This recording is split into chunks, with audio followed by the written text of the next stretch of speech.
우리가 빌레몬서를 연속해서 읽고 있습니다.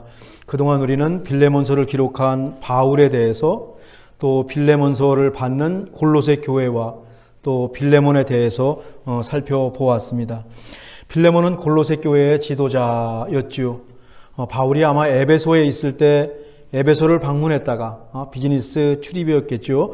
바울을 만났고 더 중요한 건 예수님을 만났습니다. 그리고 고향 골로새로 돌아가서 자기 집을 개방하고 그곳에서 예배를 시작했습니다.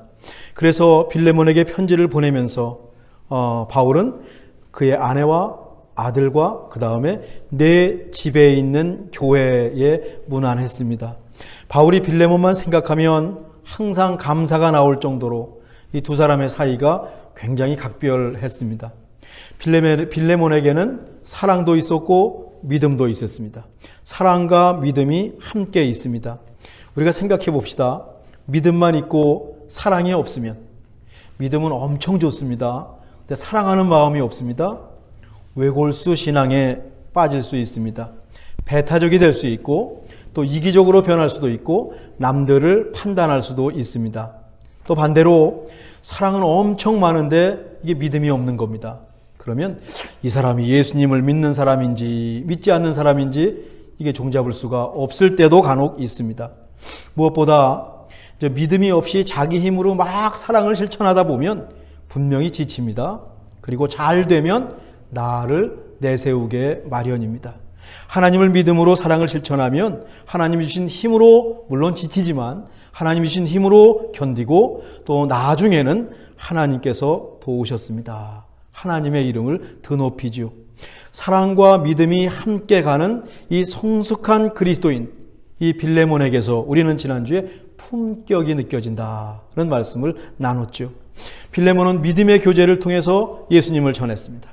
믿음을 나누면서, 예수 그리스도를 나누면서 자기 집에서 모이는 골로새 교회에게 아주 새로운 힘이 되어 주었습니다. 선한 일을 추구하면서 우리가 다 예수님께 자라갑시다. 예수님께 이르도록 자라갑시다. 힘을 냈습니다. 그 말에 힘이, 에너지가 느껴졌습니다. 성도들의 마음을 시원하게 해주고 또 어루만져 주었어요. 평안이 임했습니다. 골로새 교인들에게 생수와 같은 인물이었습니다.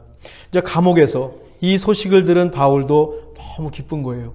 그래서 그 소식 자체가 빌레몬으로 인해서 바울이 많이 기뻐하고 힘과 위로를 받았다라고 했죠.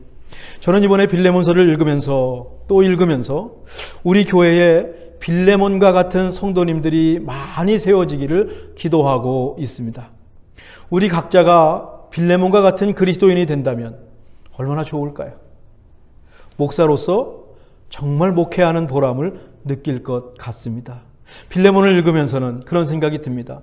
내가 앞으로 목회하면서 빌레몬과 같은 성도를 내가 세워놓고 간다면 이 다음에 하나님께 가서 하나님, 내가 아무개 빌레몬과 같은 성도 있지 않습니까? 뭔가 그래도 하나님께 드릴 수 있지 않을까?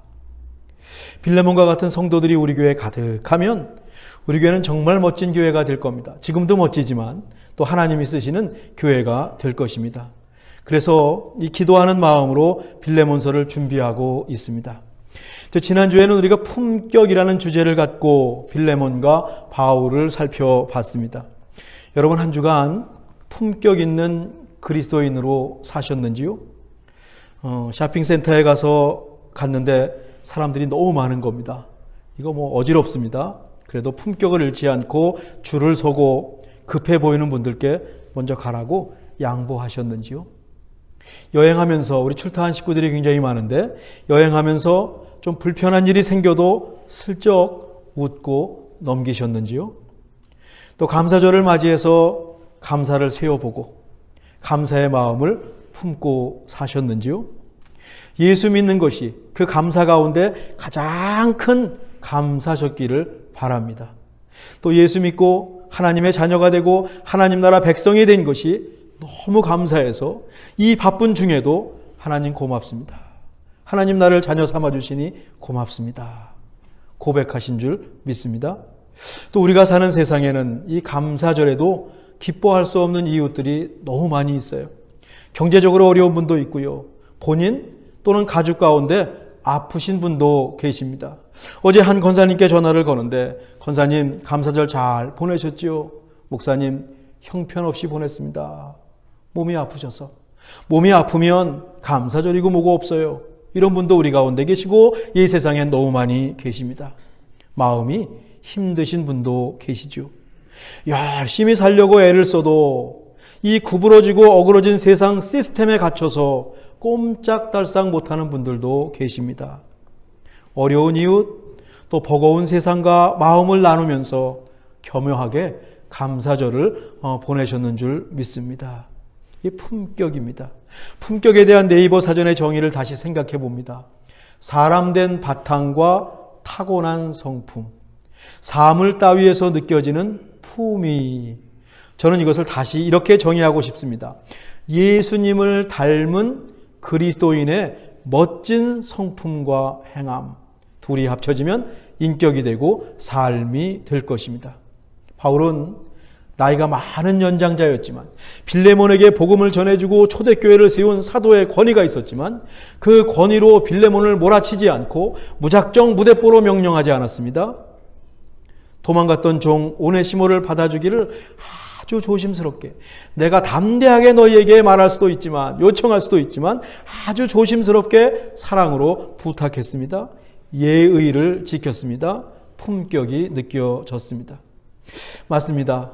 바울이 빌레몬에게 편지를 쓴 목적은 도망친 빌레몬의 종 오네시모를 용서하고 받아주라 라고 하는 것입니다. 어쩌면 한 가지 목적입니다.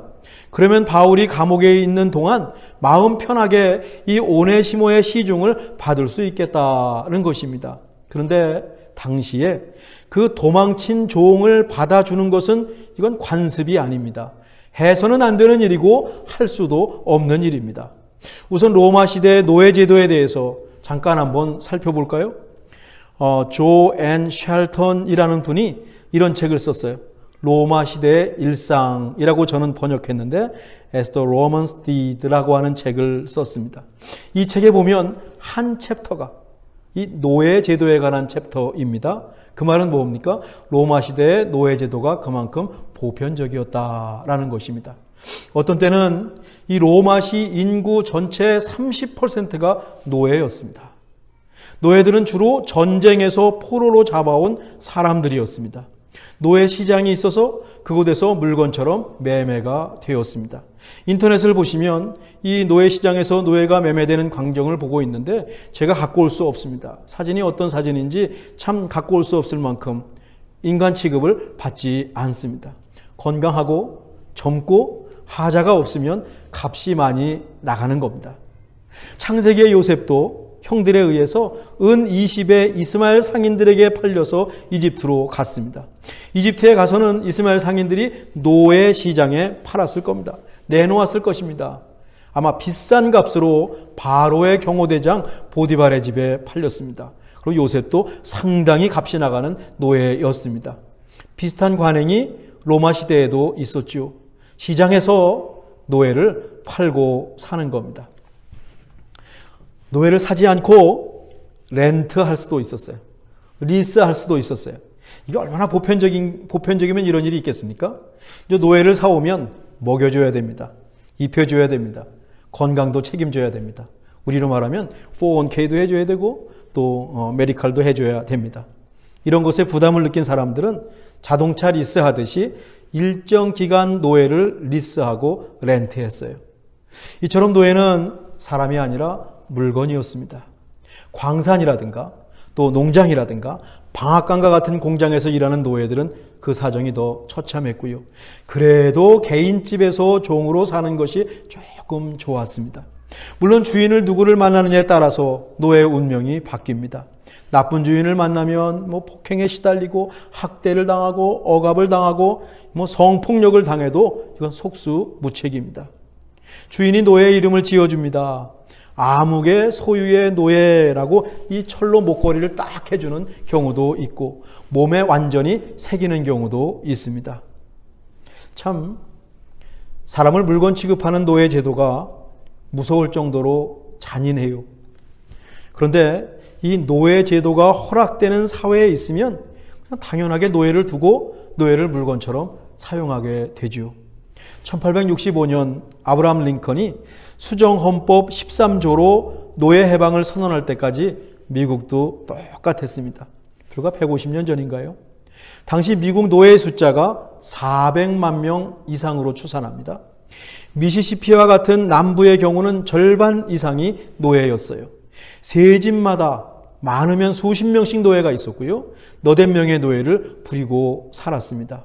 대부분 저 사진에 있듯이 노예상들이 아프리카에서 소위 수입한 사람들이었습니다. 생각해 봤어요. 만약 우리가 지금부터 150년 전에 살았다면 우리는 어떻게 했을까? 아찔합니다. 제가 좀 잘 살았다면 저도 아프리카 노예들을 우리 집에 부리고 당연하게 생각했을 것 같습니다. 아니면 노예를 부리는 것을 우쭐하게 생각했을 수도 있어요. 또 생각해 봤습니다. 혹시 지금도, 혹시 이 시대에도 분명히 잘못된 일인데 남들이 다 한다고 무심코 아니면 내 편의를 위해서 행하는 잘못은 없는지 있을 수도 있겠습니다. 성경에서 노예 제도에 대해서 어떻게 말할까요? 이 구약과 신약 모두 노예 제도가 있었던 시대에 기록되었기 때문에 노예 제도를 전제하고 있어요. 그런데 구약 성경에 보면은요, 희년이라는 게 있어가지고 50년이 되면 이스라엘 백성들끼리는 이 노예들을 다 해방시켰습니다. 동족을 노예로 삼을 수 없다라는 원칙입니다. 신약 성경에서 노예 제도를 인정합니다. 그런데 이렇게 말하죠. 종은 상전에게 충성을 다하고 상전은 노예를 최고로 대우할 것을 부탁합니다. 노예 제도는 인정하지만 주인과 종의 관계 속에 예수님을 믿는 신앙이 있어야 한다라는 것입니다. 주인도 예수님을 믿을 수 있습니다. 성경에 의하면 종도 예수님을 믿을 수 있습니다. 종이나 자유인이나 모두 예수님을 믿으면 의롭게 됩니다. 이건 파격입니다. 이건 파격입니다. 교회에 주인도 있고 종도 있고 함께 하나님을 예배한다. 이 모습은 너무 파격적이고 너무 아름다운 모습이죠. 아마 골로새 교회 빌레몬도 종을 데리고 있었겠지요. 여러 명의 종이 있었을 겁니다. 오네시모는 그 가운데 한 명이었고 빌레몬에게 손해를 입히고 도망쳐 버렸습니다. 이 오네시모라고 하는 이름도 빌레몬이 붙여줬을 가능성이 굉장히 커요. 오네시모는 무슨 뜻이냐면 유익하다, useful, profitable, 나에게 이익이 된다라고 하는 뜻이에요. 빌레몬은 오네시모가 자기에게 유익하고 이익을 되기를 바라면서 오네시모라고 하는 이름을 지어 주었는데 이익은커녕 손해를 끼치고 도망쳐 버렸습니다. 이 빌레몬의 마음이 얼마나 힘들었을까요? 당시에 종이 도망가면 또 도망간 종을 찾아주는 사람들이 있어요. 종을 찾아내는 전문가들이 있어가지고 이 도망간 종을 바로 찾아서 주인에게 데리고 오는 겁니다. 그러면 주인은 그 종을 호되게 다룹니다. 죽여도 상관이 없습니다. 채찍을 칩니다. 거의 반쯤 죽인다고 할까요? 그리고 이 사람은 도망갔던 종입니다 라고 하는 새겨가지고 이마나 팔에 새겨서 누구도 이 사람을 다시는 노예로 삼지 못하거나 누구도 가져가지 못하도록, 어떤 때는 글래디에이터와 같은 경주에 쓰도록 그냥 팔아버립니다. 죽어버려라. 광산 같은 험한 일을 하는 곳에 팔아버립니다. 그러니까 자칫 도망을 쳤다가 잡히면 끝장이다라는 것을 종들은 알고 있습니다. 근데 오네시모가 도망을 쳤습니다. 이게 얼마나 큰 잘못을 했기에 그 위험을 감수하고 도망을 쳤을까? 뒤에 나오는데 그 물질적인 그 손해를 좀 끼친 것 같아요. 누구보다 오네시모의 상전이 누굽니까? 이 빌레몬입니다. 우리가 살펴보듯이 빌레몬은 신사입니다. 품격 있는 그리스도인입니다. 믿음과 사랑을 겸비한 사람입니다. 바울의 권면대로 종들을 아주 잘해 주었을 거예요. 인격적으로 대해 주었을 거예요. 그런데 오네시모가 그런데도 도망을 쳐버렸어요. 살다 보면 속상한 일을 경험합니다. 가는 말이 고우면 오는 말도 고우면 여러분 얼마나 좋습니까? 그런데 가는 말은 고왔는데 험한 말이 되돌아오는 겁니다. 베푼 친절과 배려에 그저 감사함으로 반응하면 또 얼마나 좋을까요? 근데 반대의 경우도 참 많습니다. 잘해주면 말이죠. 더 만만히 보고 친절과 배려를 이용합니다. 속이 상하죠. 우리 그리스도인이 세상에 살면서 가장 힘든 순간이 이런 순간이 아닐까 싶습니다. 품격을 유지하고 싶어도 유지하기 어려운 순간이 이런 경우가 아닐까 싶습니다. 어쩌면 빌레몬의 종 오네시모도 그랬습니다. 신사적인 주인 빌레몬의 약점을 이용했든지 아니면 뒤통수를 쳐버린 거예요. 믿는 도끼의 발등을 찍힌 거죠. 유익하라고 이름을 오네시모라고 지어주었더니 무익한 종, 손해를 입히는 종이 되고 말았습니다. 이 오네시모가 집을 나간 다음부터 빌레몬은 마음고생을 많이 했을 겁니다. 우리도 그 심정을 너무 잘 알죠. 잘해 주었는데, 여러분 비즈니스에서 그 종업원에게 잘해 주었는데 나갔어요. 또 소송을 여는 경우도 있습니다. 뒤통수를 칩니다. 법정에 가도 이기기는 어렵습니다. 그때 마음이 여러분 어떠셨습니까? 이민생활 30년, 40년 하면 이런 케이스는 한두 번씩 다 경험했다고 우리 권사님들 저에게 말씀해 주십니다. 잘해 주었는데, 특별히 잘해 주었는데 뒤에서 이상한 말을 하고 곡해해서 행동하면 정말 속이 상합니다. 배신감을 느낍니다. 자다가도 벌떡 일어나는 경우도 있어요. 똑같이 뒤갚아줄 수도 없고 말이죠. 이런 일을 종종 경험하죠. 힘이 빠지고 그냥 마음고생하고 마는 겁니다. 잊어버리자, 렛고, 흘려버리자. 아마 빌레몬도 이만큼 힘들었을 거예요. 그런데 말입니다. 이 오네시모가 어떻게 로마까지 갔습니다. 한 100마일 떨어져 있는데 어찌된 영문인지 거기서 또 바울을 만났습니다. 바울을 만난 경위는 성경에 없어요. 혹자는 오네시모가 바울과 자기 주인이 친한 것을 알고 일부러 바울을 찾아갔다. 또 혹자는 우연의 일치로 바울을 만났다. 성경에 없으니까 우리 각자의 생각은 다를 겁니다. 저는 오네시모가 일부러 바울을 찾아간 것 같아요. 바울에게 가서 사정 이야기를 했겠죠. 자신을 신임하던 주인을 배반하고 도망친 오네시모도 마음이 편하진 않았겠죠. 당시에 노예가 도망치면 어떻게 된다는 건 누구보다 잘 압니다. 그래서 수소문해가지고 바울을 찾아갔고 바울에게 대신 용서를 빌었을 겁니다. 이거 바울 난감한 겁니다. 이거 난감한 겁니다.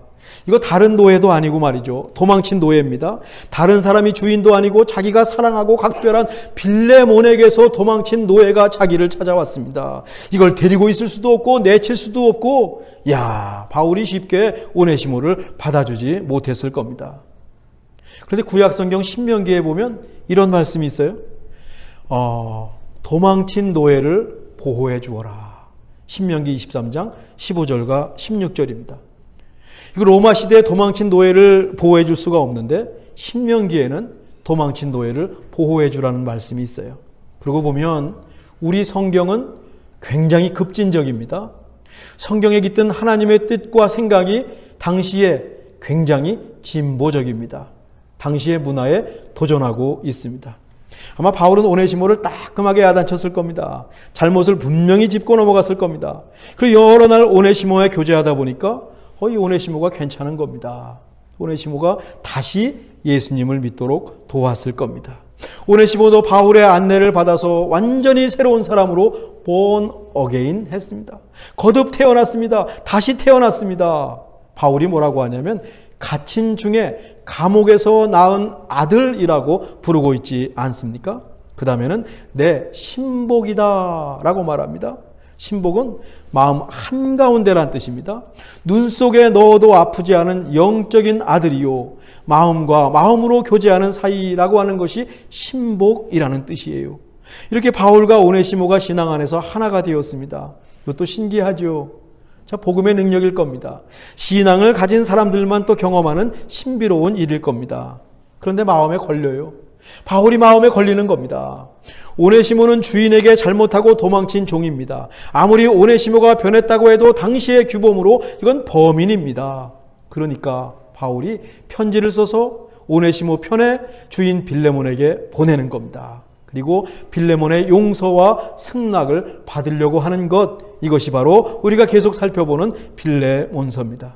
바울은 빌레몬에게 오네시모를 다음과 같이 소개합니다. 우리 함께 읽으시죠. 그가 전에는 내게 무익하였으나 이제는 나와 내게 유익함으로 내게 그를 돌려보내노니 그는 내 신복이라. 그가 전에는 내게 무익하였으나 이제는 나와 내게 유익함으로. 오네시모 이름이 유익함이라 그랬죠. 바울이 그 얘기를 지금 그 이름을 두고 지금 얘기를 풀고 있어요. 오네시모가 완전히 변했다. 전에는 그의 이름 뜻과 반대로 무익했습니다. 그런데 이제는 유익한 사람이 되었습니다. 여기서 헬라어 무익하다. 헬라어는 뭐냐면 크레스토스. 다음 화면입니다. 예. 앞에 아가 붙었습니다. 그러면 반대를 가리킵니다. 크레스토스라고 하는 말은 무익하다는 뜻입니다. 유익하다는 뜻입니다. 근데 아가 붙어서 무익해졌어요. 근데 크레스토스라고 하니까 발음이 뭐냐면 크리스토스. 그리스도와 너무 흡사해요. 크리스토스. 전에는 무익했는데, 전에는 예수님이 없었는데, 전에는 예수님을 믿지 않았는데, 지금 born again 다시 믿고 유익해졌다. 크리스토스. 크리스토스. 하나님, 예수님 그리스도 앞에서 아주 다른 사람으로 변했다라고 하는 이 헬라어의 의미가 이 사이에 아주 미묘하게 들어 있습니다. 바울이 뭐라고 하냐면 나와 내게 유익하다. 바울에게 유익한 건 맞아요. 근데 빌레몬에게는 왜 유익한지를 모르겠습니다. 뒤에 이유가 나오겠죠. 차차 살펴보겠습니다. 그 다음에 내게 그를 돌려보내노니 그는 내 신복이라. My heart. My very heart. 나의 신복이라. 바울의 마음에 오네시모가 있습니다. 바울의 마음에 빌레몬이 있었죠. 지금 바울의 마음에 빌레몬이 있었듯이 오네시모가 있습니다. 이 편지를 읽어내려가는 빌레몬의 마음이 여러분 어땠을까요? 지금 오네시모 앞에 있습니다. 무릎 꿇고 있었을 겁니다. 또 오네시모도 이 주인 빌레몬이 자기를 용서하지 않고 팔아버리면 끝입니다. 그것이 관행이니까 오네시모의 마음도 많이 떨렸을 겁니다. 빌레몬 역시 만감이 교차하는 겁니다. 참 어려운 부탁입니다. 바울 선생님의 부탁이니 안 들어줄 수도 없고, 또 로마 감옥에 있던 바울의 마음은 어땠을까요? 바울도 감옥에서 빌레몬이 오네시모를 받아주기를 간절히 기도했을 겁니다. 그 당시 관행이 이게 아니기 때문에 그래요. 어려운 부탁이기 때문에 그래요. 어느 한 사람이라도 삐끗하면 일은 그르치게 될 겁니다. 긴장감이 흐릅니다. 빌레몬서는요, 무심코 읽으면 아무것도 아닌데 자세히 읽으면 한 편의 드라마와 같은 말씀입니다. 예사로 읽어 넘어갈 수가 없어요. 바울이 왜 그렇게 신사적으로 세심하게 편지를 써서 빌레몬에게 보냈는지 전후 사정을 보니까 이래서 그랬구나, 이래서 그렇구나 금방 알 수 있습니다. 바울 입장에서 선뜻 부탁하기 어려운 일이고, 오네시모도 바울의 순종에서 주인에게 갔지만 자기 운명은 주인의 손에 달렸고, 빌레몬은 바울의 부탁이니 거절할 수가 없고. 여러분 어떻게 되었을까요? 꼭 집에서 빌레몬서를 여러 번 읽으시고 여러분 각자의 답을 찾아보시기 바랍니다. 그리고 주일 예배 앞으로 또 제가 찾은 답은 무엇인지, 하 목사가 찾은 답은 무엇인지 비교해 가면서 우리의 말씀의 교제가 우리 가운데서 아주 풍성해지기를 간절히 바랍니다. 말씀을 마치면서 저는 오늘 본문에서 전에는 그런데 이제는 이라는 표현에 주목하고 싶습니다. 전에 오네시모는 이름값을 못했습니다. 무익한 종입니다. 주인에게 해를 입히는 종이었습니다. 그런데 바울을 만나고 예수님을 만나니 유익한 종이 되었습니다. 이름값을 하네요. 변화된 것입니다. 진짜 그리스도인이 되었습니다. 요새 한국에서는 진짜라는 말을 할 때 찐이라고 하는 말을 앞에 붙이는 것 같아요.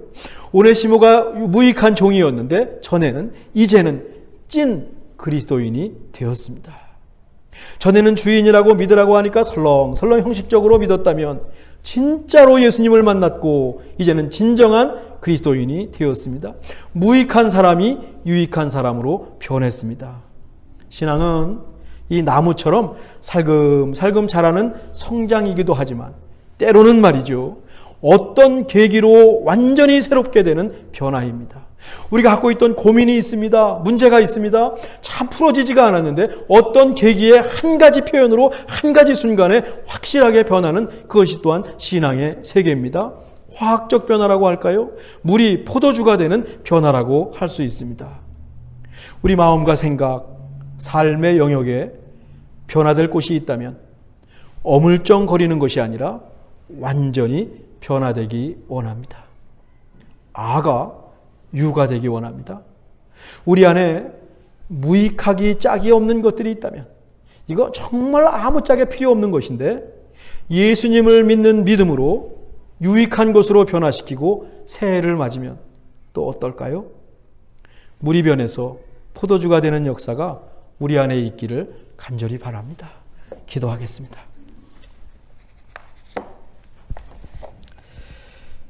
하나님, 빌레몬서를 읽어가면서 그리스도인은 어려운 일을 해내는 사람인 것을 저희들 배워갑니다.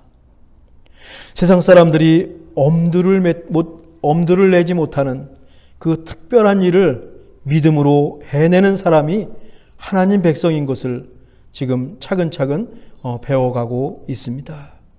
우리도 그 길을 가게 하옵소서. 우리 안에 있는 무익한 것이, 우리 안에 있는 useless, 쓸데없는 것이 아주 유익한 것으로 우리 변화되게 해 주옵소서. 예수님의 이름으로 기도하옵나이다. 아멘.